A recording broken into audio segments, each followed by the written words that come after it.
Cal Jefferson has always prided himself on the freedom of life on his family's sprawling ranch, a haven where generations of hard work, genuine passion, and a deep connection to the land converge.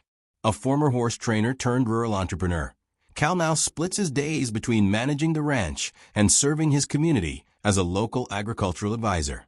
His property is more than just acreage, it's a legacy.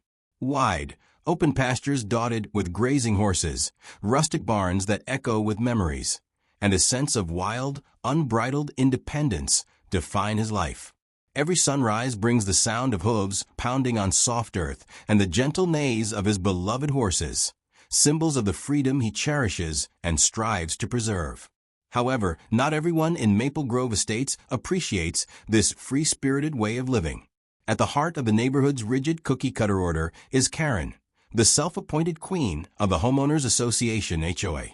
Known for her impeccably styled hair, a clipboard always clutched in hand, and an unwavering commitment to uniformity, Kerren believes that every homeowner should conform to her idea of perfection. To her, personal property is only acceptable if it adheres to a strict set of community standards, and Cal's ranch, with its roaming horses and rustic charm, is an open challenge. The first clash occurred on a bright, crisp morning. Cal, out for his routine check on the herd, was shocked to see a group of neatly dressed HOA members, led by Kerren, climbing over a fence to mount his prized horses for an impromptu ride. Their laughter and casual disregard for boundaries sent a chill down his spine. Storming over, Cal demanded, "Kerren, what do you think you're doing on my property?" With a look of self-assured superiority, Kerren retorted, "Mr. Jefferson, our community deserves order. Your horses are being exploited for leisure without permission. It's a clear violation of our community guidelines for private property." Cal's jaw tightened. "These horses are part of my livelihood. I never gave permission for your HOA friends to ride them, or for you to invade my land." A small crowd of neighbors had gathered, murmuring in disbelief. In that charged moment, Cal realized that Kerren's overreach was not limited to minor infractions. It was a full-scale attack on his right to live freely. Determined not to let an entitled bureaucrat dictate how he managed his life and property, Cal vowed that he would take a stand, no matter the cost. The following morning, Cal discovered a formal notice stapled to the farmhouse door. The envelope, adorned with the official seal of Maple Grove Estates HOA, contained a fine of $750 for unauthorized use of private property, a penalty directly aimed at the previous day's incident. The legal language was dense and intimidating, clearly meant to serve as a deterrent. Outside, Kerren awaited him by the gate, arms crossed and a smug smile on her face. "Remember, Mr. Jefferson," she said in a clipped tone, "the rules apply equally to everyone in Maple Grove Estates.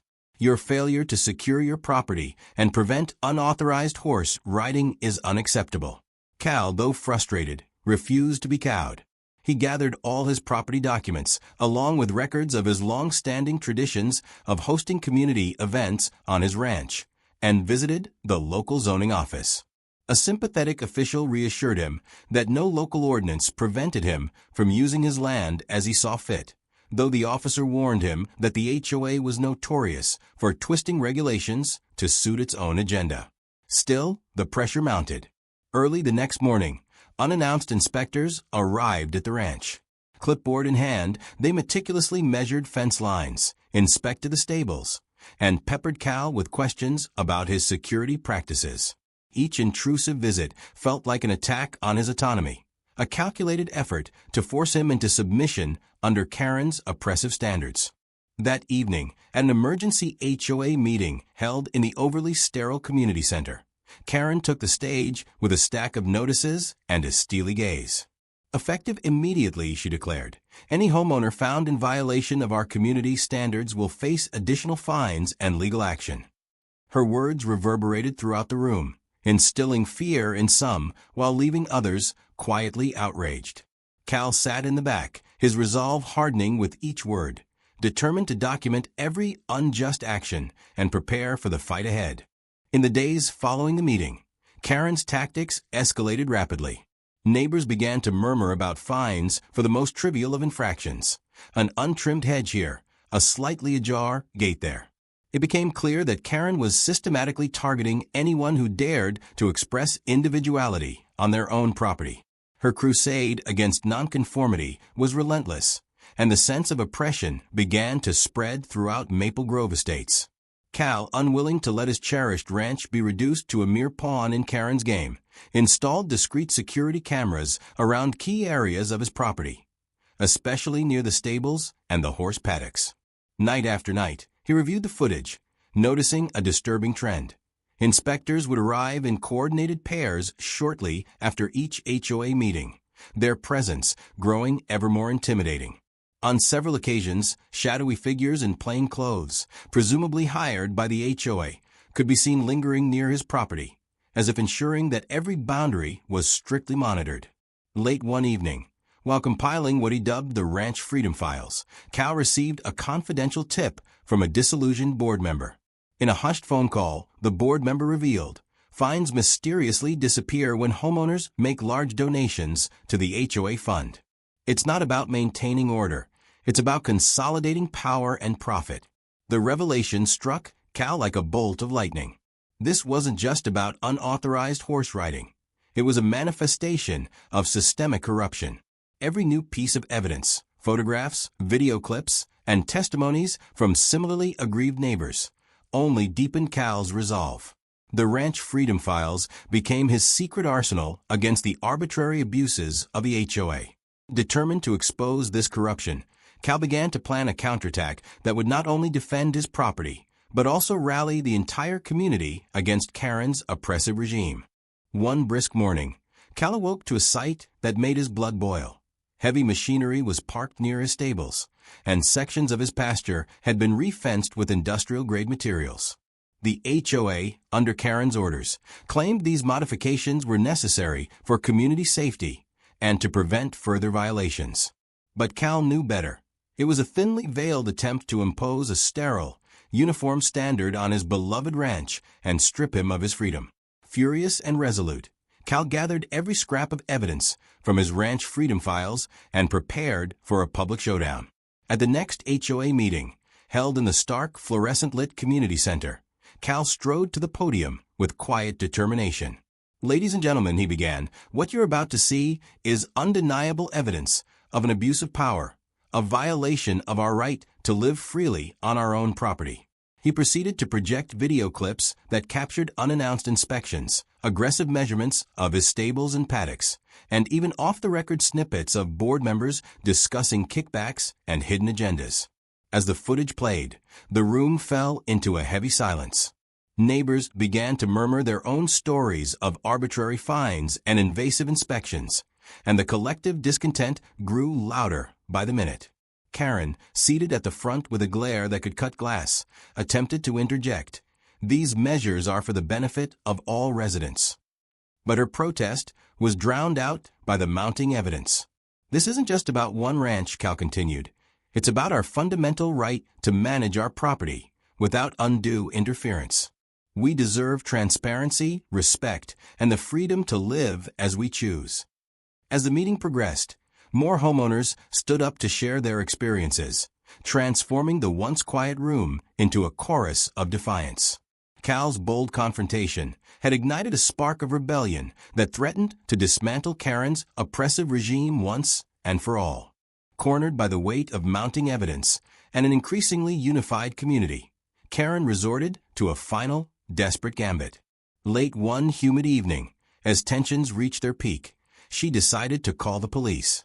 Kerren dialed 911, falsely alleging that Cal's ranch was creating a public disturbance by allowing her HOA friends to ride his horses without permission. It was an outrageous accusation designed to intimidate Cal and reassert her authority. Within minutes, uniformed officers arrived at the ranch. Standing resolutely beside his stables, Cal greeted the officers with calm authority and presented his city official credentials. "There is no disturbance here," he stated evenly. "This is my private property, and I have every legal right to allow visitors to ride my horses, provided it's done respectfully and with permission." Recognizing the absurdity of the claim, the officers left after issuing a stern warning to Kerren about misusing emergency services. Not willing to yield, Kerren escalated her covert efforts further by hiring a private investigator to gather any compromising evidence against Cal, anything that could justify further punitive measures. However, thanks to Cal's newly installed security cameras, every furtive move of the investigator was captured on film. The footage clearly showed the PI trespassing on Cal's property, leaving no doubt about the illegality of his actions. At the next HOA meeting, a session Kerren had meticulously planned to reassert control, Cal unveiled the damning evidence. He projected the security footage onto a large screen, and the room filled with shocked gasps and murmurs of approval from his fellow homeowners. Kerren's final desperate move was laid bare for all to see, her face flushing with humiliation as her authority crumbled before the eyes of the community. In a final twist of poetic justice, Cal announced that he had formally reported the trespassing incident to local law enforcement, ensuring that Kerren's blatant disregard for his property rights would be permanently recorded. The assembled residents cheered, and it became unmistakably clear that Kerren's days of unchecked power were numbered. In the aftermath of Cal's explosive confrontation at the HOA meeting, Maple Grove Estates underwent a dramatic transformation. The community, long subdued by arbitrary fines and invasive inspections, now buzzed with a united spirit of defiance and hope. At an emergency meeting convened by a coalition of outraged homeowners, the damning evidence of unauthorized trespassing, invasive modifications to private property, and Kerren's desperate maneuvers was laid out in meticulous detail. With overwhelming support from the residents, a decisive vote was taken, and the result was unanimous. Kerren was removed from the HOA board. The decision sent shockwaves through the neighborhood. Within days, local authorities launched a comprehensive investigation into the HOA's practices, exposing a systematic pattern of arbitrary fines, financial mismanagement, and blatant abuse of power. The rigid, oppressive structure that Kerren had zealously defended began to crumble under the weight of undeniable evidence and the collective will of the community. For Kerren, the consequences were swift and severe. Her personal assets, once paraded as symbols of her authority, fell under intense scrutiny, and financial irregularities were laid bare. Her once impeccable home was swiftly listed for sale, and she became a living cautionary tale of unchecked entitlement and abuse of power. Cal, watching these developments from the sanctuary of his ranch, felt an overwhelming sense of vindication. His battle to protect his property and to report the trespassing that had violated his fundamental rights had ignited a movement that reclaimed the rights of every homeowner in Maple Grove Estates. Neighbors, emboldened by their collective victory, began sharing their own stories of past grievances and envisioning a future free from arbitrary control. As the old HOA structure disintegrated, new policies emerged, ones built on transparency, accountability, and genuine respect for individual freedoms. Cal's resolute stand had transformed from a personal fight into a resounding statement for community rights. With a satisfied smile and a cup of coffee in hand, he watched as the remnants of Kerren's oppressive reign faded into history. With the community uprising in full swing and the corrupt practices of the old HOA exposed, local authorities had no choice but to take decisive legal action. Investigations into invasive inspections, arbitrary fines, and overall abuse of power revealed that the rules enforced by the HOA were nothing more than a facade for personal gain.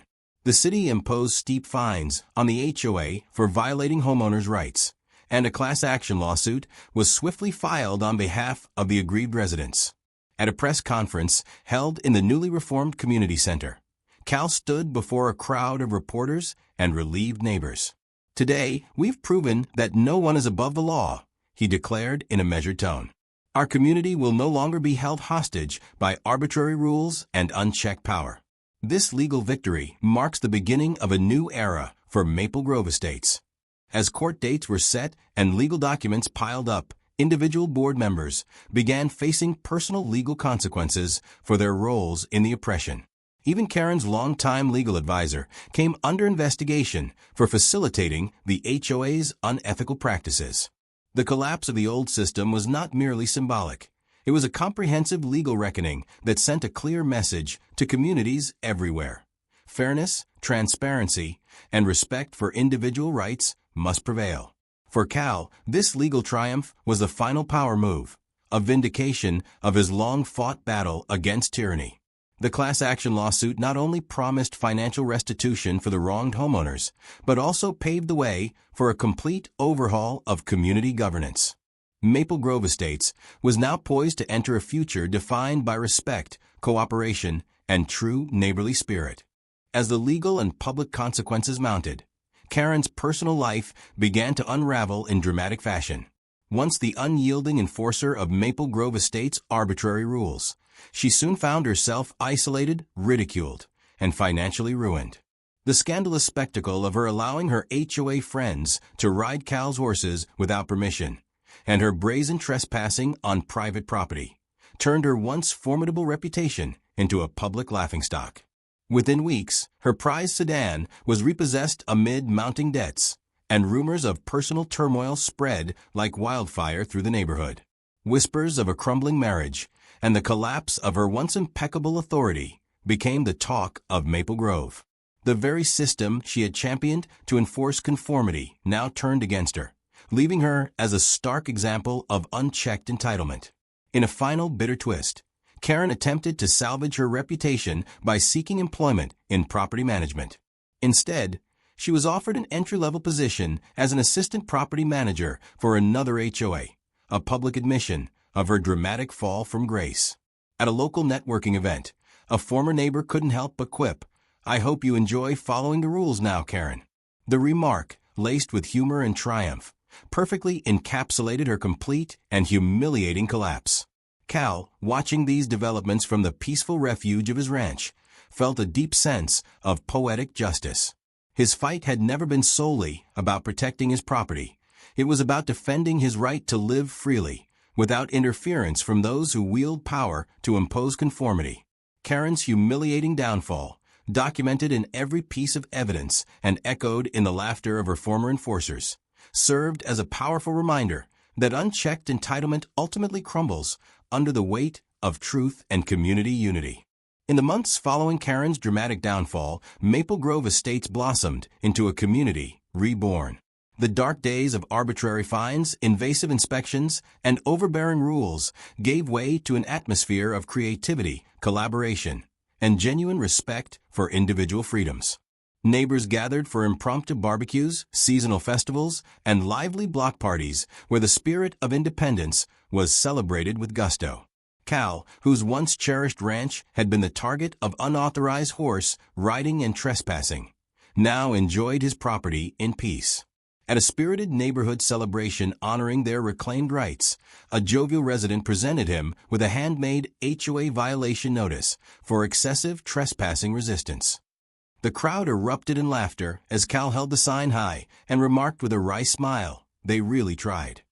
As dusk settled over Maple Grove Estates and the soft glow of twilight danced across the fields, the memory of oppressive rule faded into a distant echo. The residents had reclaimed not only their rights, but their spirit, a spirit that celebrated individuality, nurtured creativity, and defied conformity at every turn. In that final golden moment of celebration, as neighbors toasted their victory and laughter filled the warm evening air, the screen of a once oppressive era faded to black, a final mic drop that signaled the ultimate triumph of a united community over entitlement.